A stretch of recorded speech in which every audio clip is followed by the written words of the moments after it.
إن الحمد لله الصلاة والسلام على رسول الله أما بعد فأعوذ بالله من الشيطان الرجيم بسم الله الرحمن الرحيم يا أيها الذين آمنوا ادخلوا في السلم كافة ولا تتبعوا خطوات الشيطان إنه لكم عدو মুবিন সাদাকাল্লাহুল আযীম। শুরু করছি প্রতিদিনের ন্যায় নিয়মিত অনুষ্ঠান দিনের পথে। যেহেতু চলছে হজের মৌসুম, এই বিষয়ে আমরা দু চারটি কথা বলার ইচ্ছা রাখি। আল্লাহ তাআলা যদি তৌফিক দেয় আলোচনা করব। ওমা তৌফিকি ইল্লা বিল্লাহ।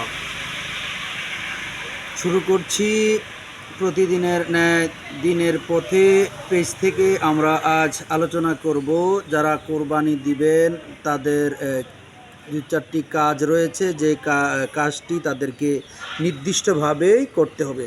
প্রথমত নবী করিম সাল্লাল্লাহু আলাইহি ওয়াসাল্লাম বলেছেন, যে ব্যক্তি কোরবানি দিবেন এরাদা করেছেন, নিয়ত করেছেন, সেই ব্যক্তি জিলহজ মাসের চাঁদ ওঠা থেকে শুরু করে ঈদের দিনের কোরবানির আগ পর্যন্ত এই কাজগুলি তাকে কি করতে হবে? নিয়মিতভাবেই করতে হবে।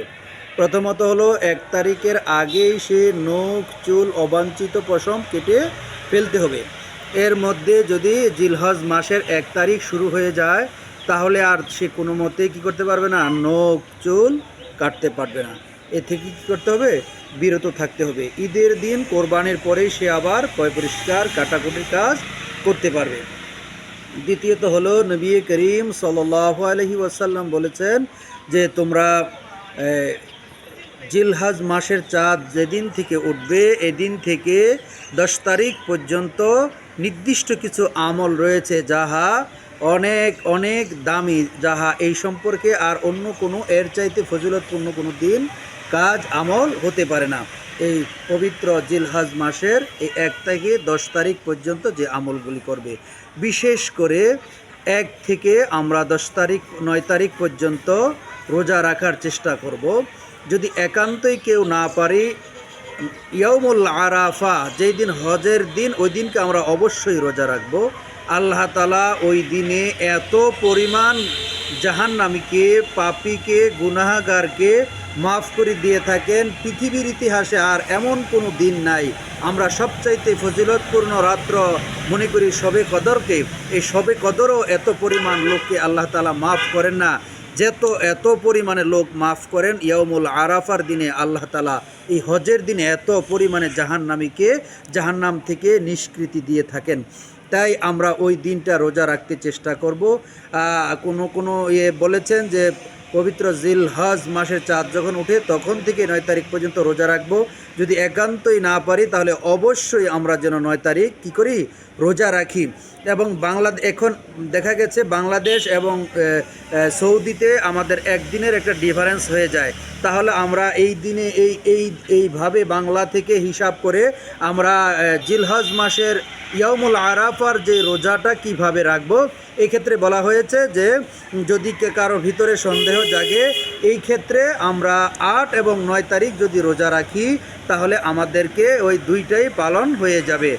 আর আল্লাহর নবী সাল্লাল্লাহু আলাইহি সাল্লাম 9 তারিখের কথা বলা হয় নাই, বলা হয়েছে ইয়াউমুল আরাফা। আরাফার দিন আমরা ওই রোজাটা কি করব? পালন করব। আল্লাহ তাআলা যেন আমাদের তৌফিক দেয়। আর আমরা যদি কেউ রাখার চেষ্টা করি 1 থেকে 9 তারিখ পর্যন্ত, যেই কয়টা রোজা আমরা 9 দিন পর্যন্ত রোজা রাখার কি করব? চেষ্টা করব। আল্লাহ তাআলা যেন আমাদেরকে তৌফিক দিয়ে রাখার জন্য। এখন আমি আলোচনা করার ইচ্ছা করি নবী করিম সাল্লাল্লাহু আলাইহি সাল্লাম যে মক্কা থেকে মদিনায় গিয়ে কোথায় উঠলেন, কার বাড়িতে উঠলেন এবং কার আকাঙ্ক্ষা করেছিলেন। তারপরে আবু আইয়ুব আনসারী রাদিয়াল্লাহু তাআলা আনহুর বাড়িতে ওঠার পরে কি ঘটনা ঘটলো, এই বিষয়ে আমরা একটু আলোকপাত করার চেষ্টা করব ইনশাআল্লাহ। আল্লাহর নবী সাল্লাল্লাহু আলাইহি ওয়াসাল্লাম যখন আল্লাহ পাকের হুকুমে মক্কা থেকে মদিনায় হিজরত করলেন, তখন সাহাবাই কেরাম যখন জানতে পেরে গেছে যে মদিনায় নবীজির সাথে কিছু লোক আগেই ছিল, যা নবী আগেই বলে পাঠিয়ে দিয়েছেন যে তোমরা কী করো, আগেই হিজরত করে চলে যাও। তো নবী সাল্লাল্লাহু আলাইহি ওয়াসাল্লামের আগে কিছু সাহাবী মদিনায় হিজরত করে চলে গেছেন, আর নবী সাল্লাল্লাহু আলাইহি সাল্লাম রয়ে গেছেন, তার সাথে কিছু সাহাবী যাবে এবং পরবর্তীতে ওখানে যে যারা মুসলমান রয়েছে আল্লাহর নবীর হাতে হাত দিয়ে ইসলাম তাওহীদ রিসালাতকে বিশ্বাস করে নিয়েছে। তো নবী সাল্লাল্লাহু আলাইহি ওয়াসাল্লাম যখন আল্লাহ পাকের পক্ষ থেকে অর্ডার আসলো হিজরত করার জন্য, তিনি হিজরতের জন্য রওনা দিলেন। হিজরতের যেই সামগ্রী প্রয়োজন তাহা নিয়ে নবী সাল্লাল্লাহু আলাইহি সাল্লাম একটা উষ্টি নিয়ে রওনা দিলেন। এমতো অবস্থায় নবী সাল্লাল্লাহু আলাইহি ওয়াসাল্লামকে স্বাগত জানানোর জন্য মদিনার ছেলেরা, মদিনার ছোট ছোট কাঁচা কচি মেয়েরা তারা নবীকে স্বাগত জানাতে উদ্গ্রীব হলেন এবং রাস্তার দুধার দিয়ে তারা সারিবদ্ধভাবে দাঁড়িয়ে নবী সাল্লাল্লাহু আলাইহি সাল্লামকে তার নাতে রাসূল গেয়ে তাকে কি করলেন, স্বাগত জানালেন। তলা আল বাদরু আলাইনা, এই কবিতা পড়ে পড়ে আমার নবী সাল্লাল্লাহু আলাইহি সাল্লামকে কী করলেন, স্বাগত জানালেন। এর মধ্যে সাহাবায়ে কেরাম যারা মদিনায় ছিলেন তারা হুমড়ি খেয়ে পড়লেন, নবীকে আমার বাড়িতে উঠাবো, হে বলে আমার বাড়িতে উঠাবো, ও বলে নবী আমার বাড়িতে উঠবে। নবী সাল্লাল্লাহু আলাইহি ওয়াসাল্লাম দেখলেন তার সাহাবায়ে কেরামরা তাদের প্রত্যেকের বাড়িতে তোলার জন্য একেবারে বেকারার হয়ে গেল। নবী সাল্লাল্লাহু আলাইহি সাল্লাম বললেন, ও আমার সাহাবারা শোনো, আমি কারো বাড়িতে কি করব না, কারোর বাড়ির উঠার উদ্দেশ্যে আমি আসি নেই। আমার এই উষ্টি যেখানে যে থামবে, আমার বাহন যেখানে যে থামবে, যার বাড়িতেই থামবে ওখানেই আমি থাকব। নবী সাল্লাল্লাহু আলাইহি সাল্লাম এই কথা বলে তার সাহাবাই দিগকে কী করলেন, সরিয়ে দিলেন, নিজেও এড়িয়ে গেলেন। এবার নবীর ইচ্ছাধীন অথবা যে সাহাবারা নিতে চায় তাদের ইচ্ছাধীন কারো বাড়িতে নবী সাল্লাল্লাহু আলাইহি সাল্লাম উঠবেন না। তো নবী সাল্লাল্লাহু আলাইহি সাল্লাম উষ্টি যে থামলো আবু আইয়ুব আনসারী রাদিয়াল্লাহু তাআলা আনহুর বাড়িতে। কত বড় সৌভাগ্যবান আবু আইয়ুব আনসারী রাদিয়াল্লাহু তাআলা আনহু। তা নবী সাল্লাল্লাহু আলাইহি সাল্লাম তার বাড়িতে যাইয়া নবীর বাহন ওখানে থেমে গেল। নবী সাল্লাল্লাহু আলাইহি সাল্লাম বললেন, ও আবু আইয়ুব আনসারী, তোমার ভাগ্য সুপ্রসন্ন, তোমার কপাল কত ভালো, তোমার ভাগ্য সুপ্রসন্ন, তোমার ভাগ্য কত ভালো, দিনের নবী তোমার বাড়িতে অবস্থান করবে, আমার বাহন এখানে এসেই থেমেছে। তবে তোমাকে একটা কাজ করতে হবে, আমাকে দেখার জন্য, আমাকে স্বাগত জানানোর জন্য যত সাহাবায়ে কেরাম, যত মুসলমান এসেছে, তুমি তাদের কি করো, মেহমানদারির ব্যবস্থা করো।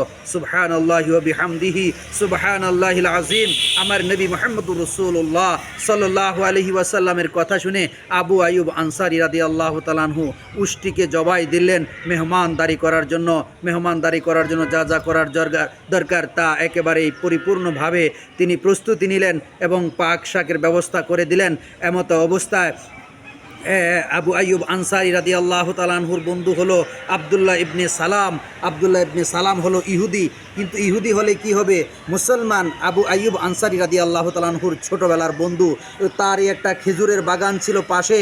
আবু আইয়ুব আনসারীর বাড়িতে ধোঁয়া দেখে তার একজন কর্মচারীকে পাঠালেন, আসো তো আমার বন্ধুর বাড়িতে এত ধোঁয়া কিসের, দেখে আসো।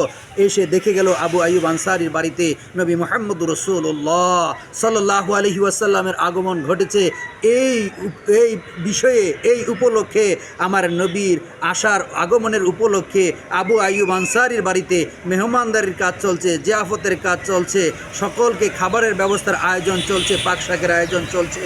ওই গোলাম যে আব্দুল্লাহ ইবনে সালামকে বলল, হে আব্দুল্লাহ ইবনে সালাম, আপনার বন্ধুর বাড়িতে মক্কা থেকে দিনের নবী মুহাম্মদুর রাসূলুল্লাহ সাল্লাল্লাহু আলাইহি সাল্লাম এসেছে, আর এই উপলক্ষে খারা দানার ব্যবস্থা হচ্ছে, পাক শাকের ব্যবস্থা হচ্ছে, এখানেই দোয়া উঠছে। তো আবু আইয়ুব আনসারী রাদিয়াল্লাহু তাআলা আনহুর বাড়ির এই ঘটনা শুনে আব্দুল্লাহ ইবনে সালাম বলে, তোমরা থাকো, আমি দেখে আসি আমার বন্ধুর বাড়িতে কে এসেছে।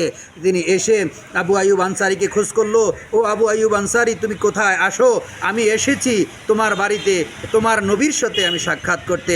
আবু আইয়ুব আনসারী বলল, তুমি তো ইহুদি, তুমি আমার বন্ধু হলে কি হবে, তুমি আমার ইহুদি, আমি আমার নবীর কাছ থেকে পারমিশন নিয়ে নেই, অনুমতি নিয়ে নেই, তোমার সাথে সাক্ষাৎ দিবে কিনা। তবে আবু আইয়ুব আনসারী রাদিয়াল্লাহু তাআলা আনহু তাকে রেখে বললেন, নবীর কাছে যেয়ে বলেন, ইয়া রাসূলুল্লাহ ও ইয়া হাবিবাল্লাহ, আমার ছোটোবেলার বন্ধু একজন ইহুদি আব্দুল্লাহ ইবনে সালাম, সে খুব বড় শিক্ষিত লোক, জ্ঞানী লোক, তৌরাতের, ইঞ্জিলের, জাবুরের হাফেজ, সে এসেছে আপনার সাথে দেখা করতে, আমি তাকে অনুমতি দেইনি, আপনি কি বলেন? তখন নবী মুহাম্মদ রাসূলুল্লাহ সাল্লাল্লাহু আলাইহি ওয়াসাল্লাম বলল, তাকে আসতে দাও, আমার কাছে তাকে কি করো, নিয়ে আসো। নবী মুহাম্মদ রাসূলুল্লাহ সাল্লাল্লাহু আলাইহি ওয়াসাল্লামের সামনে যখন গেল, আমার নবী তাকে বসার জন্য বলা হলো যে তুমি আমার পাশে বসো।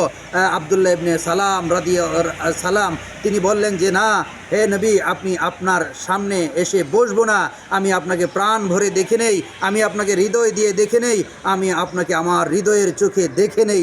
মুহাম্মদ রাসূলুল্লাহ সাল্লাল্লাহু আলাইহি ওয়াসাল্লাম জিজ্ঞেস করলেন, কেন?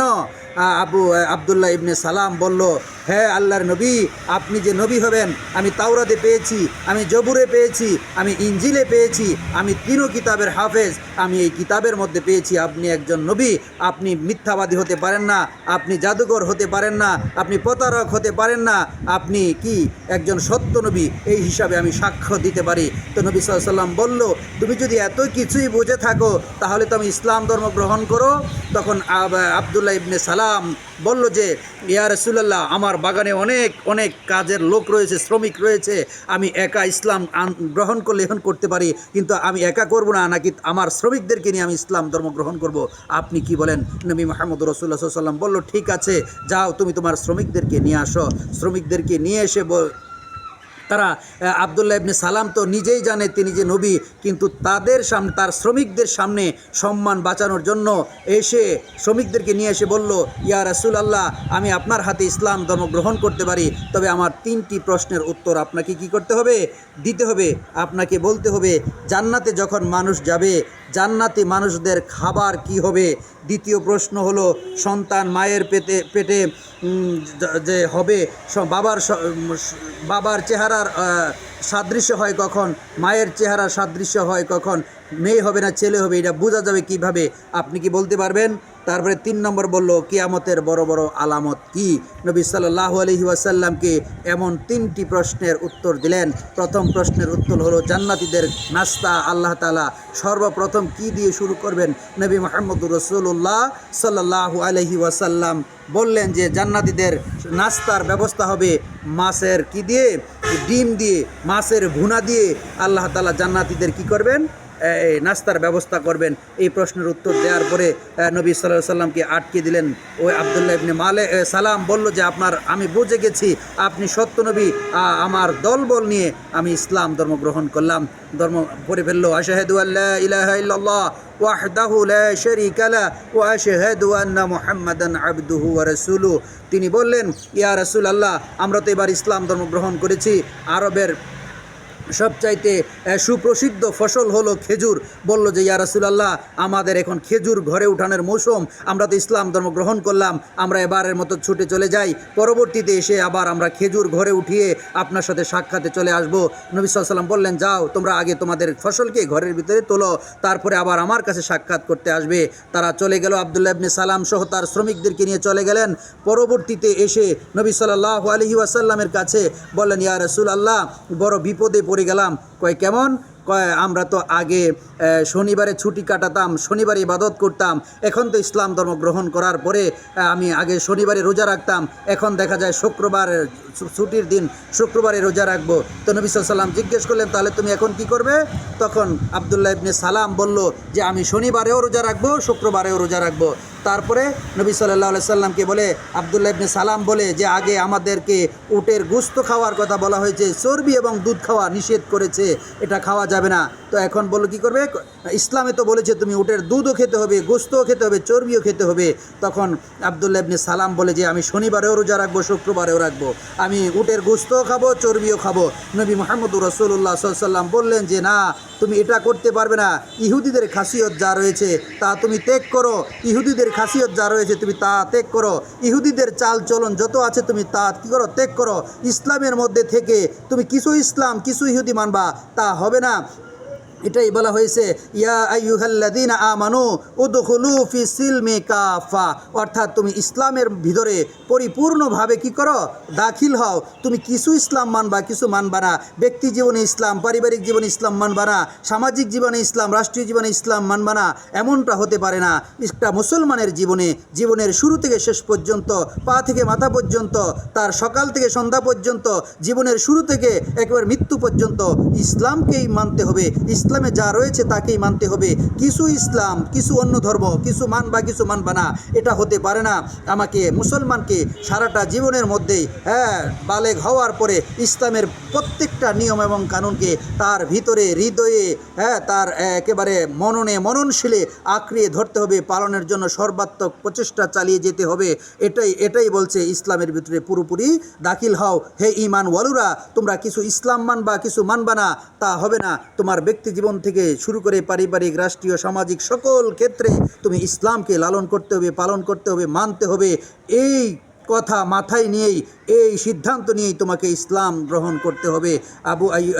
আবদুল্লাহ ইবনে সালামকে এই ওসিয়ত করার পরে, এই কথা বলার পরে আবদুল্লাহ ইবনে সালাম বলল, ইয়া রাসূলুল্লাহ, এই কথাগুলি কি আপনি বললেন নাকি আপনার মালিকের পক্ষ থেকে আমাকে শোনালেন?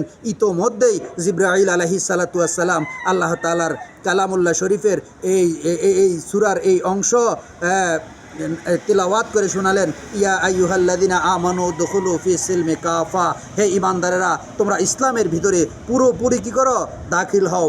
কিছু ইসলাম কিছু অনিসলাম মানবা, এটা হতে পারে না।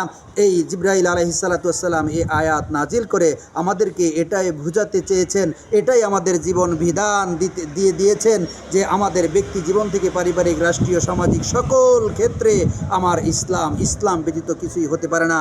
মুমিনের ইসলাম শুরু হবে আর মৃত্যু শেষ পর্যন্ত ইসলামের উপরই তাকেই হতে হবে। আজ আর বাড়াচ্ছি না, এখানেই শেষ করছি। ওমা তৌফিকে ইল্লা বিল্লাহ। আল্লাহ তাআলা যদি আবার অন্য সময় অন্য বিষয় নিয়ে আপনাদের সামনে আসার তৌফিক দেয়, আসবো, না হয় এখানেই শেষ। সুবহানাল্লাহি ওয়া বিহামদিহি, সুবহানাকাল্লাহুম্মা ওয়া বিহামদিকা, আশহাদু আল্লা ইলাহা ইল্লা আনতা, আস্তাগফিরুকা ওয়া আতুবু ইলাইক। আসসালামু আলাইকুম ওয়া রাহমাতুল্লাহি ওয়া বারাকাতুহু।